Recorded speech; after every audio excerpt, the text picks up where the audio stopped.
Okay, we're live. Okay, awesome.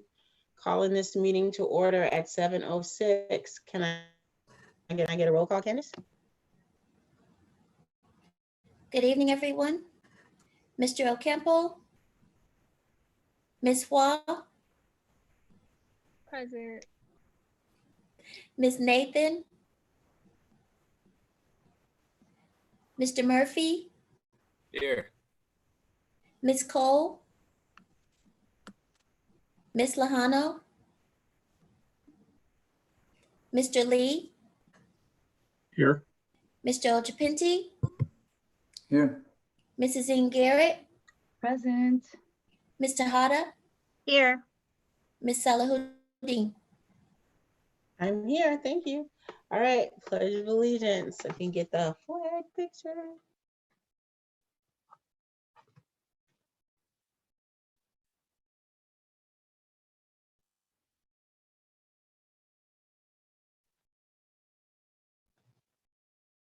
Oh.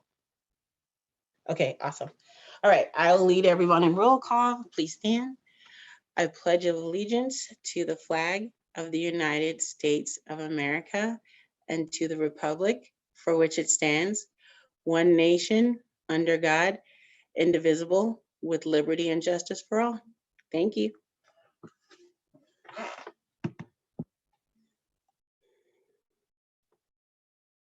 All right, so we have the approval of the agenda on the the approval of the agenda on the agenda next. I know we need to remove one item, if I'm correct, Ms. Presta, the approval of the Director of Special Education. We had that on the agenda to hold just in case we're able to get everything through on time. There's still a couple things that need to get done, so we'll bring that back on either at the next board meeting or a special board meeting if we need to do that. So with that change, can I get a motion to approve? Move to accept with those changes. Second. All in favor? Aye. Aye.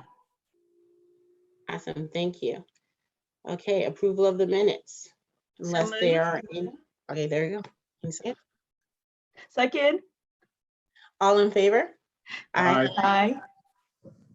Thank you. Reporting out of closed session, the board took no action to report out at this time. Communications, moving on to our board report, starting with our trustees, Trustee Murphy, student trustees. Yeah. So this week we've been doing elections for ASB for next year.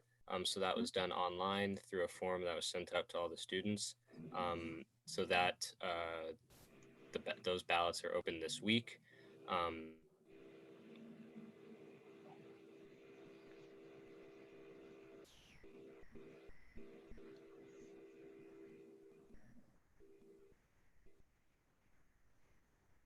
Uh-oh.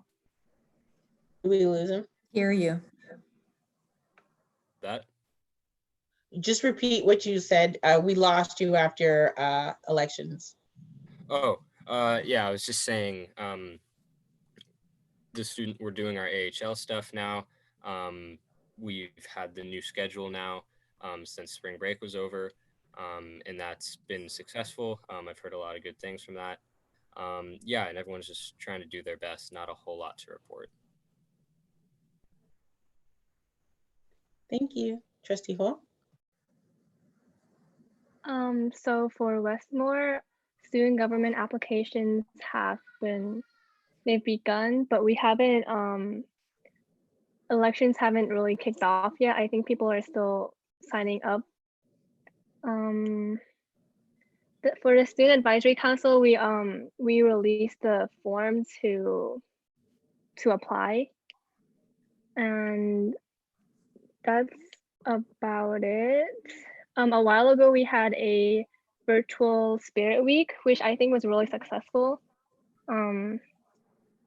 because there were a lot of participants and the seniors won, so that was nice. That's about it. Thank you. Trustee Tada? Hello. So this week, well, we had a very productive board work study on the 18th. And I'd say it was very productive.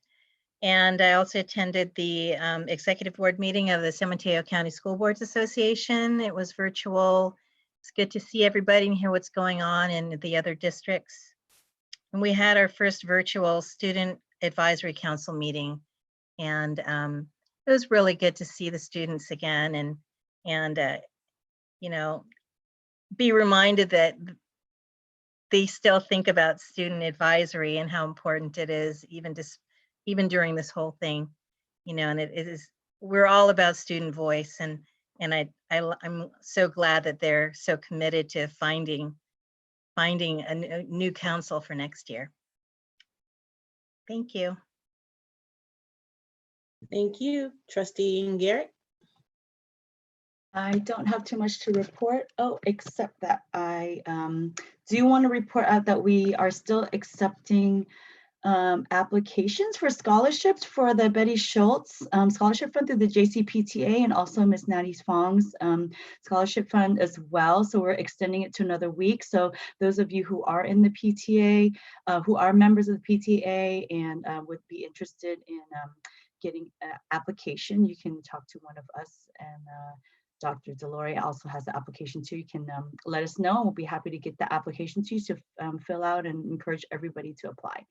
So, and also I just want to mention, I see a lot of food drive volunteering happening, and I want to thank you for everyone in the community that's been out there and helping to serve all the families. I know there has been the great need.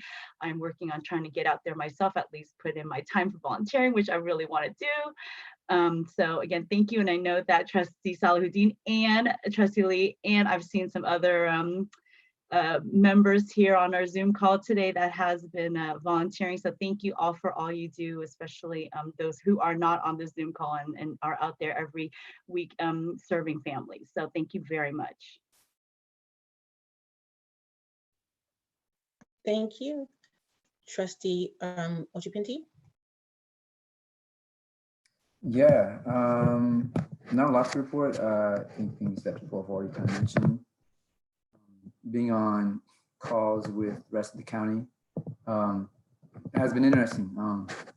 One thing I noticed is that other public officials are taking the opportunity to highlight a lot of things that our district is doing and our community is doing, which we should do more, I think, in terms of honoring that. But I think we do that in, you know, actions speak louder than words, in that our district is putting in a lot of effort in terms of distributing meals and volunteering wherever we can. And so I just want to put a shout out to those who can. Not everybody can leave their house. Not everybody is necessarily feels confident they should. And I just want to say that, yeah, just that I'm proud of where our community is going with that.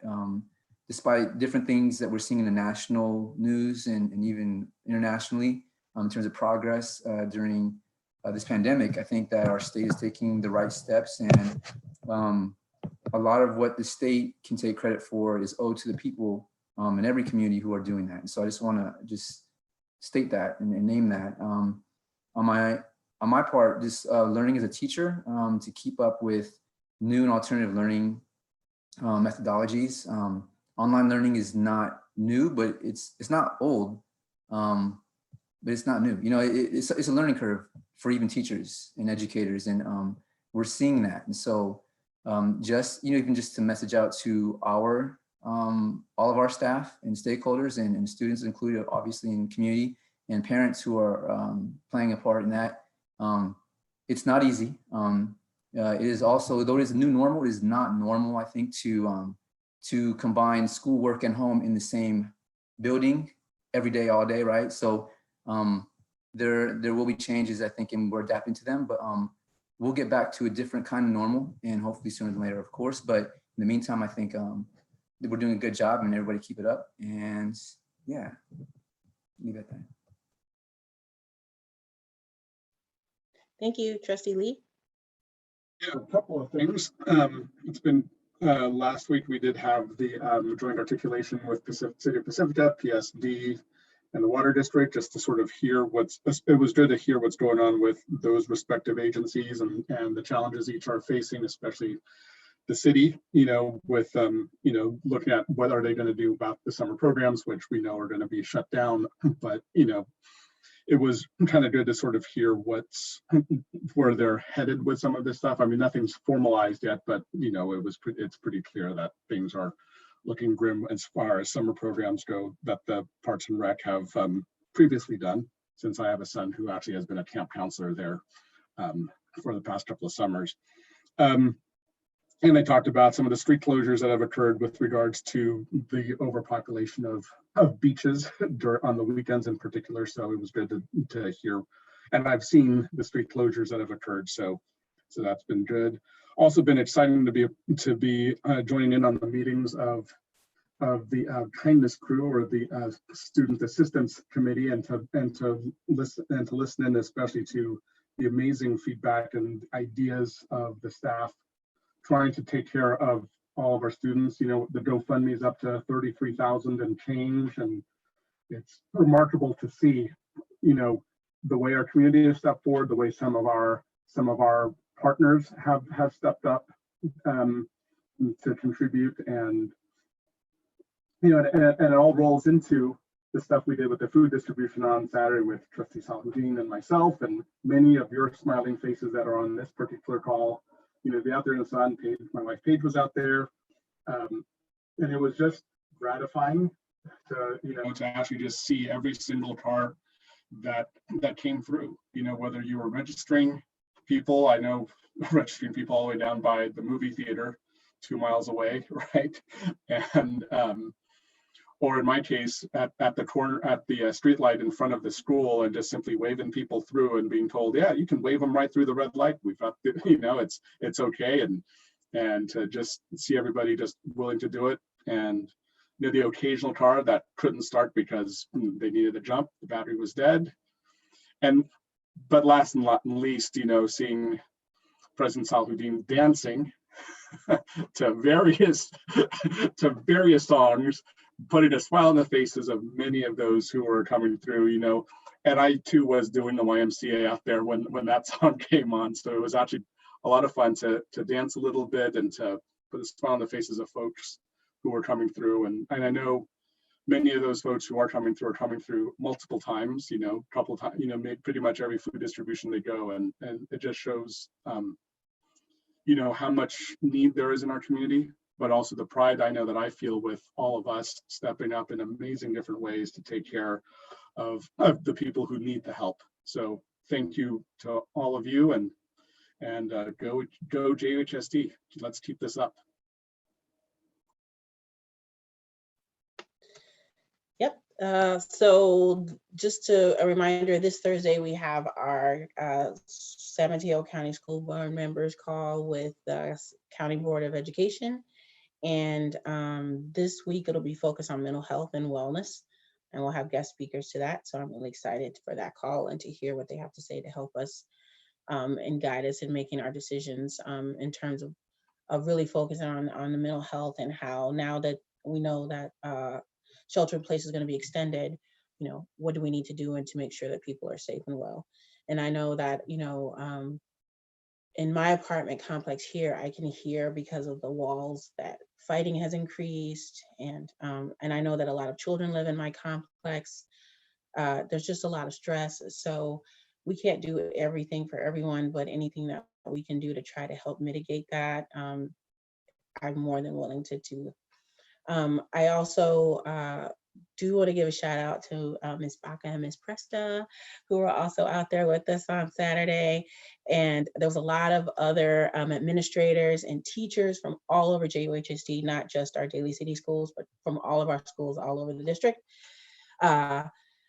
With a special shout out to the Jefferson staff and the Thornton staff, who always come really heavy and do a lot to support. So to me, I just love being out there this Saturday at the food bank at Jefferson, because it really just was the epitome of what JUHSD is to me. All of us coming together no matter the resources or where you are, and just pulling together to help give back to our community and our students. So it was a lot of fun. And then of course, you know, I haven't been able to go dancing in a little while because I've been stuck in the house. So it was nice to have that. And it was really cool to see all the volunteers at the upper parking lot dancing with me and the people in the cars dancing too. So I'm willing to embarrass myself because it is an extremely long wait, which tells you the need for food, how long people wait. And so just to have a little levity in the middle of all this, I thought was just really nice to have that shared moment. Moving on to our superintendent report. Superintendent. Thank you. Yes, I am just super, super proud. I sat in on a webinar with other superintendents with Congresswoman Spear, and she told us that, yeah, the federal government's going to do a little bit to help, the state governments will do a little bit, but you know, nothing is as powerful as local efforts. And I think you're seeing that in our community. We've got the food bank going on. We've got the JUHSD student assistance program. As board member Lee said, we're up over 33,000 and we started phone calls yesterday. So now we can start doing the disbursements. And I know that April Hawkins has at least one journalist or TV station who wants to do a story on that. And I said, can we wait until we've, you know, served a few families first so that we can actually have some effects of where that money's going. The other thing is Congresswoman Spear is going to be at Jefferson on Thursday. So any of you who would like to see Jackie, she's going to be at Jefferson on Thursday because she heard about this effort. So I'm not exactly sure what time, but if you're able to, you'll see her on Thursday as well. Though I have other things to say, but I'm going to save it for when we're talking about the COVID-19 update.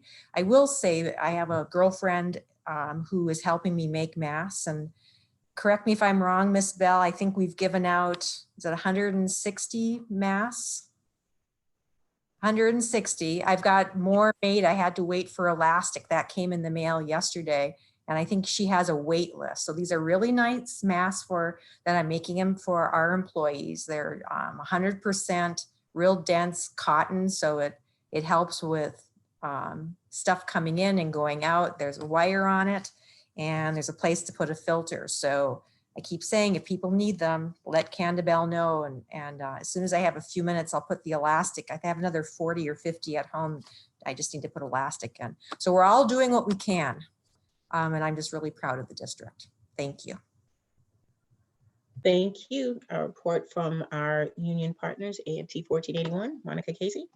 Hi, I was also going to say thank you to all the volunteers for the food bank, and especially Ruth, Adam, and Raina.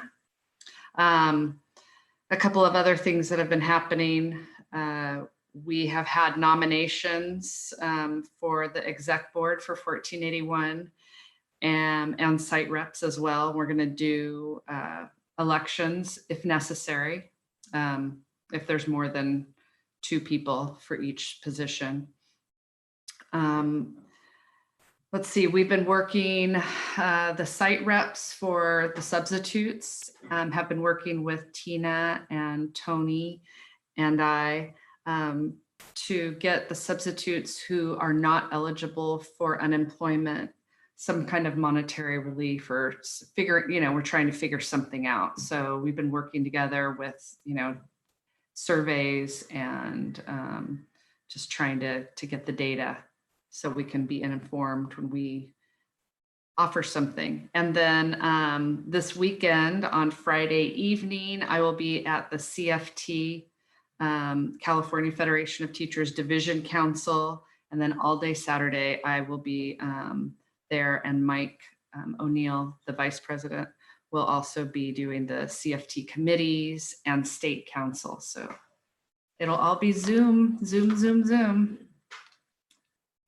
That's all for me. Thank you so much. All right, moving on to our item 12 consent agenda.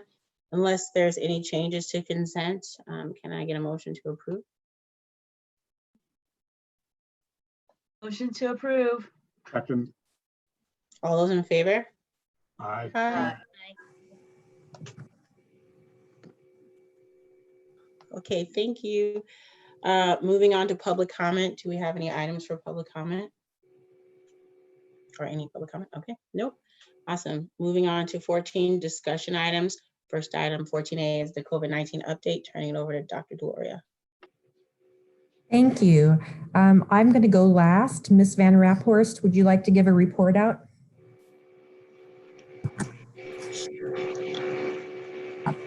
The main thing that comes out of the business office, what I oversee is the food service program. That's been the main COVID response part. The demand for food has been steadily increasing. Last week, we served an average of 622 youths per day. And that was a total of 6,262 meals for last week. This is up from an average of 227 children in the first week of closure. So we're over 175% increase since we started out. Our cafeteria staff are doing all they can to keep up with the demand. And I really want to commend them and thank them for their hard work and dedication. Additionally, our district transportation team has also been giving their all. Twice a week, 3 of our drivers deliver food to 70 of our most disadvantaged students. And when they're not delivering food, our drivers have been helping out in the kitchens. So one thing we started to discuss among cabinet is that all of these employees, the drivers and the food service workers, are scheduled to end work May 29th. They are not typically employed over the summer. And so we need to think about whether we want to continue service over the summer, and if so, how we're gonna work that. That's all I really had as an update. As far as the budget is concerned, we'll talk more deeply about how COVID-19 is affecting the budget when we have our work study next week. Thank you. Ms. Baca? Hello, good evening. I have a few things to share.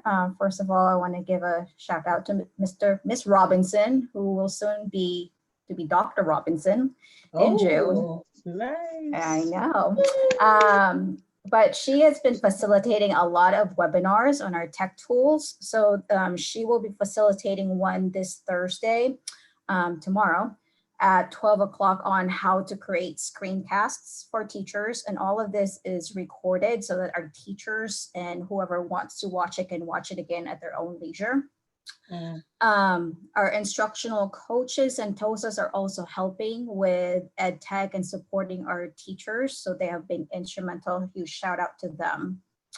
As far as Google Classroom, so that has been our main format for communicating with our students. That's where our teachers post their assignments. That's where they communicate, most of them. So we have about 240 certificated staff, and 187 certificated staff had created their own classrooms already.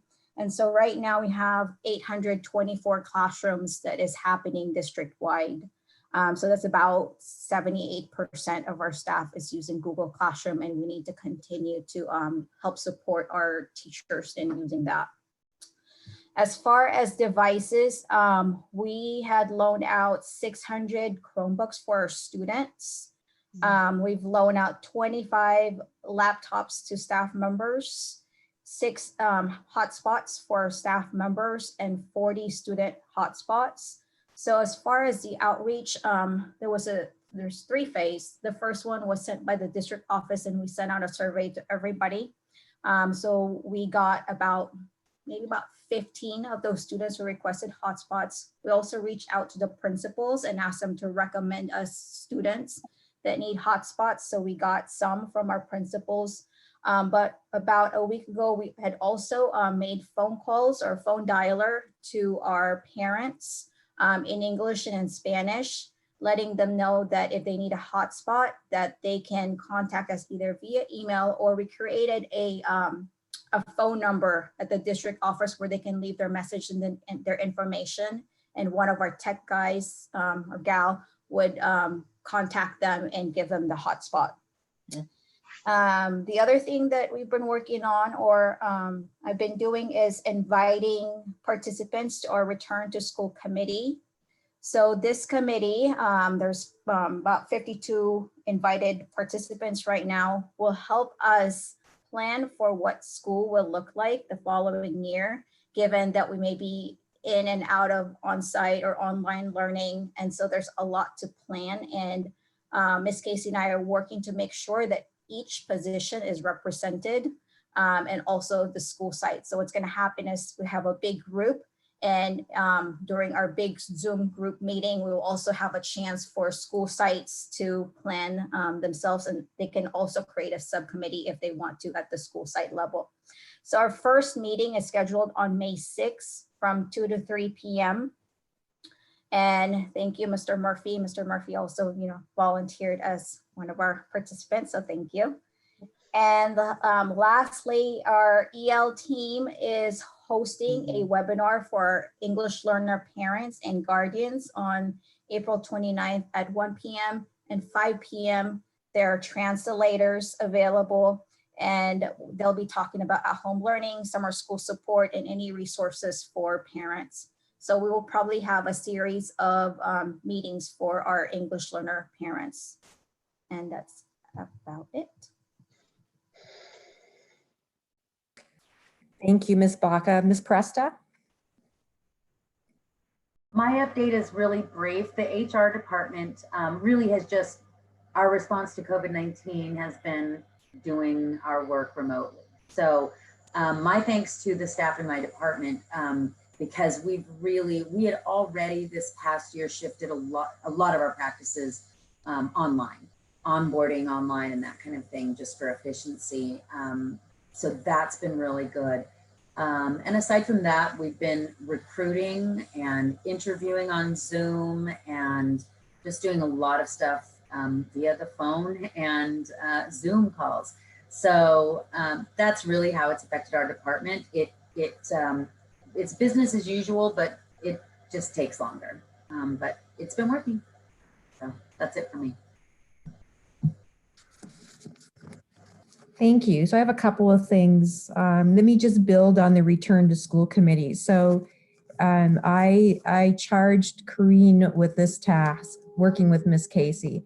And the goal is for them to come up with an option that we can vet with the whole staff and bring back to the board to see for feedback before we seek approval. I think one of the things we all have to remember, we can't really start this work until two important people give us decisions. The two people that I have to listen to are the governor, because he has emergency powers.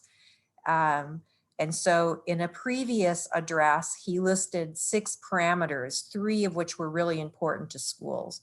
That had to do with social distancing and grouping and the ability to track cases and contact. The other person is, of course, our county health officer, Dr. Morrow.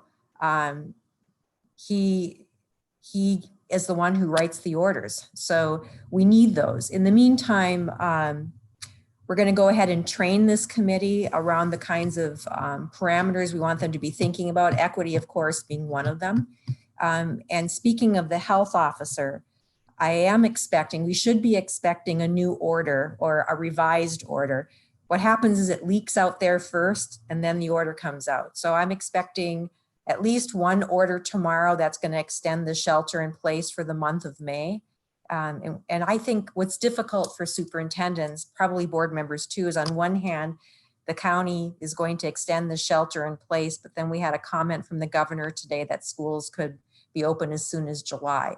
So trying to explain all that to the community and to our staff can sometimes be a bit of a challenge. In respect to the food, I am going to apply to the Silicon Valley Community Foundation.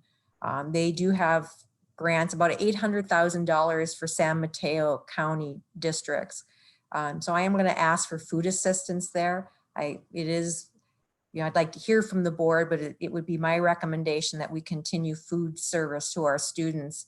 I'm going to ask also that some of that money be used for the adults so we can provide meals for not only the students, but for the adults.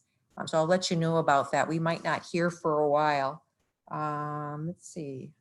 I think that's all. So I'll be quiet, and then board members, any questions for anybody in exec cabinet?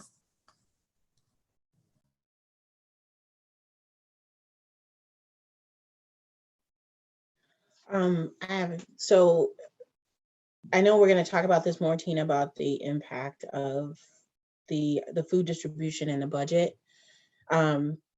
But you know, I'm trying to remember if I read like there are opportunities. Are they talking about reimbursing us for what we're doing right now, or is this still totally all on us, all the food that we're handing out for lunch, and the extra food that we're handing out for lunch? Yeah, we get reimbursed for the actual meals at the rate that the government sets, $1.61 per breakfast and $3-ish, I have to look it up, for lunches. And so we'll get that money, but it doesn't cover all of what we pay Chartwells for those meals and our labor. So because we don't have, you know, the a la carte menus and all of the other things that we're typically, I mean, we were having a program that wasn't breaking even anyway, but this has made it even worse because there's much less income and the same labor. And it's really labor intensive to put together all these packets for people to take home. So that's what Dr. Deloria is talking about applying to Silicon Valley for, is to recoup some of the labor costs. I think that the actual food costs are going to be covered. I see. Thank you. And then for Ms. Baca, I have a question about, so I know we're having a webinar with English language learners, but I'm wondering, you know, or if you could talk a little bit about, is there any training with parents? Like if they've never had the internet and they've never had a laptop, do we just give it to them, or is there any training that happens when they get it, so that, because even somebody who's well-versed in all this stuff and using a web hotspot, it could get challenging at times. So I'm just wondering, like, what's going into handing them these different resources? So right now, and Jake can step in if he would like, but I know that all we actually really do right now is there is a handout on how to log into, or how to use the Chromebook and how to get onto a Wi-Fi.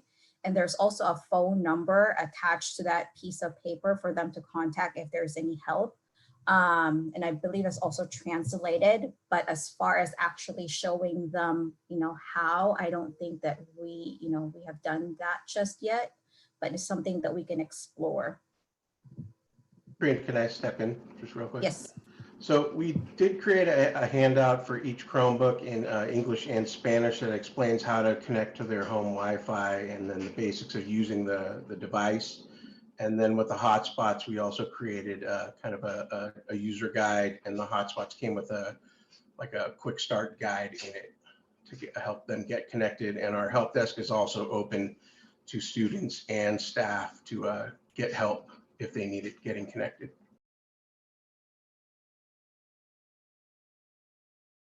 I have a question. Is there an ability to remote in if they need help?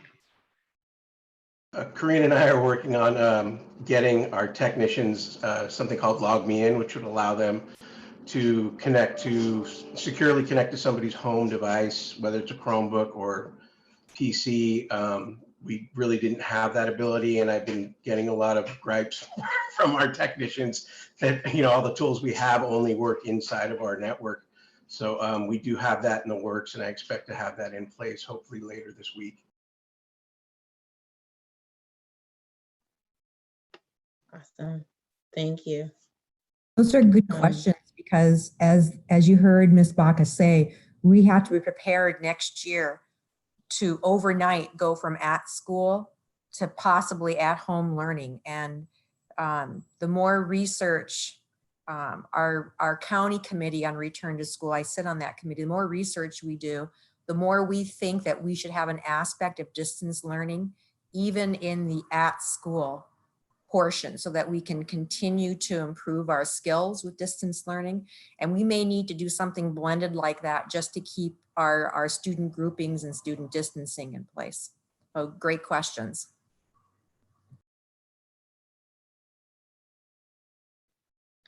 Thank you. Are there any other questions from anyone? Nope. Okay. I've got one. Oh, sorry, got Andy, one. I couldn't. You froze It's for me, okay. sorry. For Corinne, with regards to the Google Classroom, you said 78% have created classrooms online. Is there, I mean, obviously we've only got a few more weeks left. Do you think that number will go up, or is this really going to be, or is this going to really more roll into the return to school plan moving forward? So I just ran actually the data maybe an hour before this meeting, because that was the first time where we got little SIS working. And so the next step will actually be letting our principals know on who the teachers that have created classrooms and who have not, and ask our instructional coaches or our TOSAs to reach out to the ones that are not able to create that classroom and figure out as to why they aren't able to create the classroom, and provide the support and the training now that we have a few weeks, so that we can prepare for the following year. Because most likely Google Classroom will be our learning management system that we will be using for the following year. So that is pretty much our steps right now, is to share the list with our principals and provide training for the ones that are not able to create a classroom. Great, thank you. Any other comments or questions? Mr. Ochapinti. Yeah, this is kind of piggyback on people were saying, just looking at it from, I guess, a board standpoint, and then as a teacher in special education, these are common questions. I think the other half of it is, you know, where are students in terms of access? And that's something that I think the data will show. Even when we know students have access, there are other conditions, circumstances that we can't account for, and we don't have accommodations in place. You could say nationally or even globally, to adapt for that overnight or even over the course of a month or two that we have the rest of the semester. So yeah, just keeping that in mind, I just want to kind of like echo the questions, like what kind of professional development are we looking at, and how much digital literacy does our staff have, because that will be essential in reaching our students. And then beyond that, just being mindful of circumstances and needs, whether a student has an IEP or not, whether they're an advanced placement student or not, doesn't change the fact they're looking at a different level of adversity going into summer and then coming back. So maybe professional development in terms of how to adapt digital literacy to all the things that we always look at under the umbrella of equity or even just professional development. So thank you for the work, and it sounds like a good plan so far.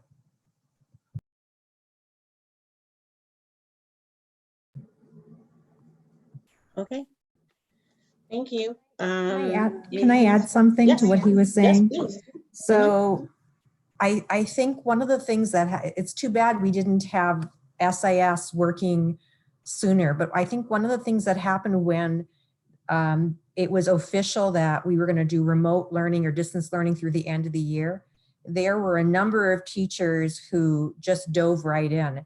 And so whether you've seen it on Facebook or I get it in my email, there are teachers who are taking pictures of their classrooms at home. They've actually gone into their classrooms and brought everything back, and they have whiteboards set up and technology all over the place. And you can be really proud. I mean, a good number of our teachers have really become vulnerable, asking for help, have really jumped into an area that they didn't sign up for this, doing all this stuff from home. They want to be around their students. So I'm just really proud of them. And I think we continue, even though we can't make decisions about return to school, the fact that soon to be Dr. Robinson continues to push everybody, and everyone keeps trying, and they're recorded and the coaches are helping. I don't know how many districts are doing things like that. I'd be interested in hearing, board members, what you're hearing from other districts, because I think well, maybe I'm just prejudiced here and biased to our district. I don't know. But I think that staff's doing an excellent job. Oh, I completely concur. I mean, in my entire time as a board member here, I've never heard our district spoken this way at other school districts. And also, I've never had school board members reach out to me to ask me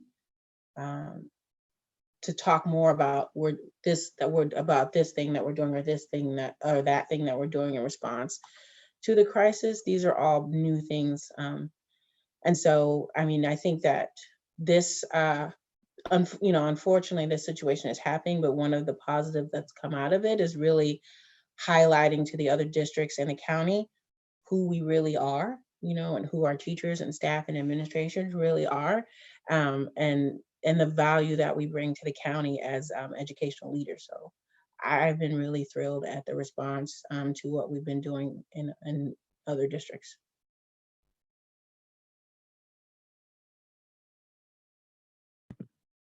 I only want to add, only because I'm on the other side of things, obviously at home, that it's great for support for the students.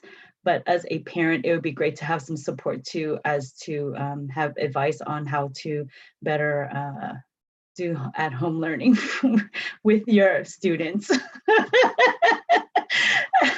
As you hear me complain every week about how hard it is. So it'd be nice to have some kind of support too, as well on our end, to say, like, how can we be better teachers for you to help the students succeed as well, since obviously now it's a team effort. So just wanted to make that comment, because you see my struggle every week. No, we're all here for you, Carla. Thank you for the support. But yes, I mean, I'm just to feel, sometimes it's like, we are not educators. We are just the parent. That's why we entrust our children to teachers in the schools to know that they are educating our children well. So now that it's kind of like flip around and we're kind of like, okay, well, it's your turn to do something that you've never done before. I think it's a challenge as a parent to be able to do that too. And then on top of, having to work in the same space as your children are, and, dealing with them, it definitely is a challenge. So, advice, somewhere where you can again get advice too for parent support as well as student support on the other end probably would help. So that's all. Thank you for that feedback, and we will definitely keep that in mind as we plan this out. So thank you. Thank you. And I just want to comment really quickly. I mean, one of the things we can do, I know for special education, there are district like Google chats, like a Google forum for special education parents to talk to each other and ask questions. Maybe we can like host a site like that we could, just where parents can go and talk to each other. Because I know that was hugely helpful. It's almost kind of a similar situation where it's not an at-home learning situation, but it's more our students were all in a classroom, but just how did you do with homework? How did you motivate your student to do this and that while they're in special education, and just hearing from other parents what worked for them. So that might be a good like feature we could maybe make possible. Sounds good.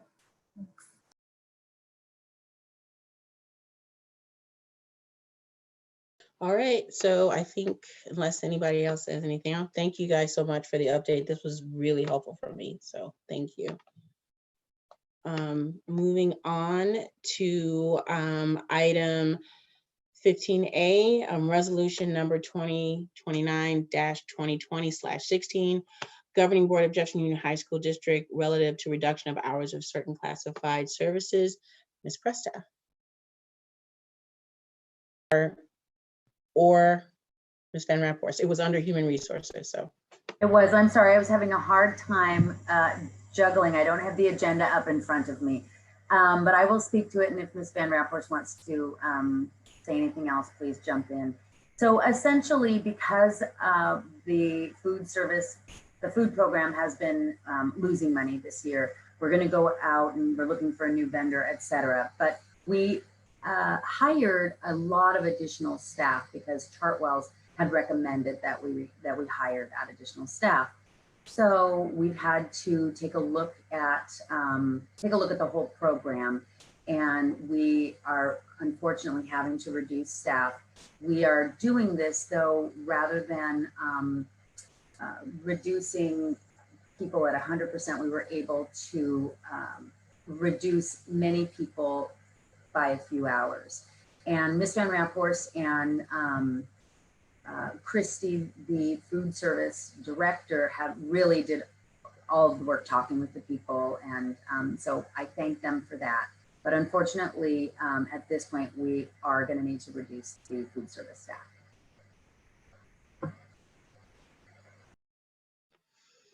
Are there any questions? I know we have talked about this earlier, and I think the other item is the unknown of when we're actually going to be back on campus. And as Ms. Van Roperst was speaking about earlier, we no longer need to, we don't do the extra food service. It's a basic meal. We're not doing the pizza and all the other stuff that we're doing before. And I don't know when we're going to be able to do lunch, a regular lunch on campus like we used to do previously. So it's sad. I mean, I'm not thrilled that we have to do this, but I understand why. Mr. Ochapini? Yeah, I was just gonna echo like that, and the fact, like hearing about where we are with substitute teachers, with classifieds, some of our most vulnerable staff, speaking financially, and socioeconomically right now, it's tough for everybody. So knowing that the conversation is ongoing, we're not the only district looking at this, we're not the only public entity looking at this, and looking forward to like a lot of businesses, trying to reopen on a better footing. Returning that will take a little bit of time, but as long as we're doing our best to take care of our employees and our community that way, I think we're taking the right steps. So thank you for that. All right, so unless there's any comments, can I get a motion? Move to approve resolution 2019/20-17. I believe Ms. Presta has a comment. Oh, I'm sorry. No, it's really okay. I just wanted to block the voting, but I do want to say that this really is only food services. So I do hear you, Nick, that there is, I think, a lot of fear out there about what's coming down the pipe. But I do want to assure people that we are not planning on any other layoffs for this year. So just want to kind of put that out there so people know that. And that this really preceded the COVID-19 issues that we're having. It was more of the structure of the food service program. So that's it. Yogi.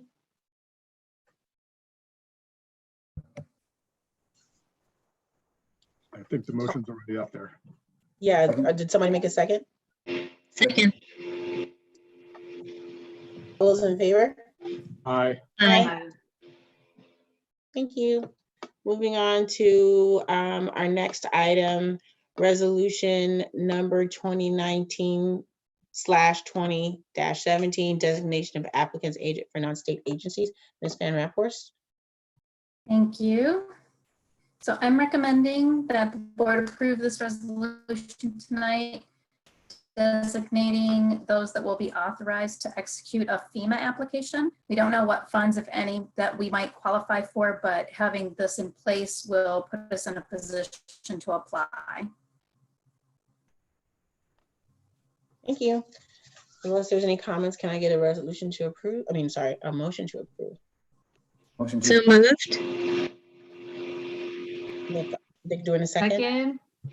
Second. All right. Oh, Carla, you can say a second. All right, all those in favor? Aye. Aye. Thank you. Moving on to resolution number 2019/20-18, designating public works projects as essential. Ms. Van Raphorst. So I'm recommending that the board approve the resolution designating projects at the Westmore Park area and the entire ceremony Del Rey site as essential. So from what I heard, because Ms. Van Rapport's Wi-Fi is coming in a little slow, this is to designate the Westmore site and the work that's happening at the district office, the construction there as both essential so they work can keep going. Yes. Awesome. So can I get a motion to approve? So moved. Second. All those in favor? Aye. Aye. And our last resolution is resolution number 2019/20-20. I think we actually, Second to last. Resolution number 2019/20-19, authorizing the insurance and sale of 2020 refunding general obligation bonds in the principal amount not to exceed $9,500 and approving related documents and actions. Ms. Van Rapp, of course. I apologize if my internet is messed up. It's been off and on all day. But for this resolution for 19 and for the next one, 20, our financial advisor, Dale Scott, is here. He should be probably in the waiting room. And he will be available to answer any questions that you have about either one of these resolutions. So for 19, it is for the board to authorize the bonds that we already have, and this would result in a debt service savings.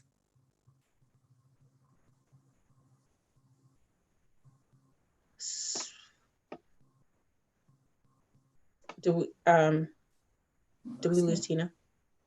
Oh, okay.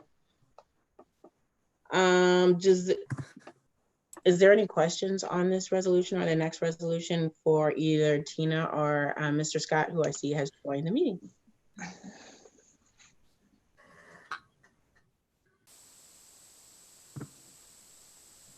Is this better? Yeah, now I can hear Okay. you. Sorry. Okay. Did you want to pick up on? Sure. No problem. I'll let you turn it back over to you. I hooked up to my phone instead of the internet. Okay, so yeah, as I said, Mr. Scott is here to answer any questions the board would have on item resolution 19 or resolution 20. The first one on 19 is to authorize the issuance and sale of refunding bonds, which will refinance outstanding bonds and would result in a debt service savings.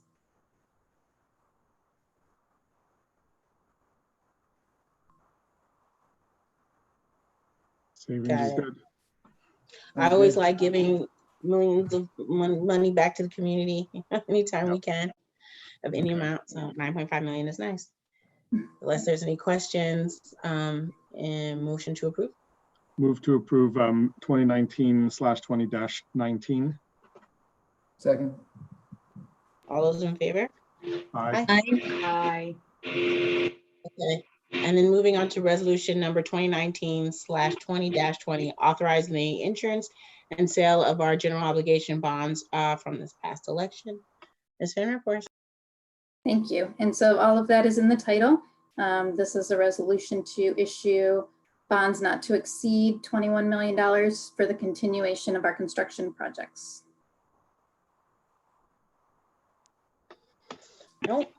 I don't have any questions, but while we have Mr. Scott on the phone, we always like to thank you for helping us so that we can have all this construction work happening on all our schools taking place. So unless there's any questions, can I get a motion to approve? Move to approve resolution 2019/20-20. Second. All right, all those in favor, aye. Say aye. Aye. Aye. All right, thanks, everybody. Thank you, Dale. Thank you. Thank you. Okay, moving on with our agenda, approval of the JUHSD 2020/2021 Board of Education Governance Calendar. Dr. Deloria?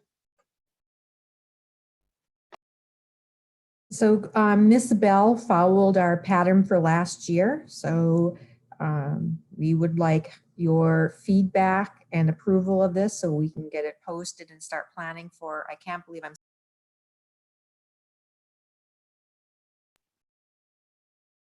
Oh, is Terry going out too? She muted herself, but yeah, it's okay. We get what Oops, you're saying. Okay. We agree. I felt the sentiment and I can't believe we're thinking about 2021 either. Totally agree. What day is it? I'm sitting in the dark. My living room light bulb's just burnt out. So sorry. My only comment actually is it looks like that the November 3rd board meeting does fall on election day. Okay, I'll make that adjustment. Thank you, Ms. Bell. You're welcome. All right, so with that adjustment, can I get a motion to approve? So moved. Second. All those in favor? Aye. Aye. Aye. Thank you. Moving on to consideration of a future agenda of items. If anyone has any items they'd like to add to a future agenda. Nope. Okay, great. Moving on to adjournment. I see we have nothing in here, so can I get a motion to adjourn? We're going to go back to closed session. Move to adjourn meeting. Second. All those in favor? Aye. Aye. All right. Bye. So to go back to close, Jake, can I can use my Zoom account, or if you want to send a link for Zoom, or can we go back to the old link for closed? Yeah, no problem. I'll open it back up and then I'll hop out as soon as everybody's in. Okay, so we just use the link that we used previously for closed. Thanks, everybody. Bye.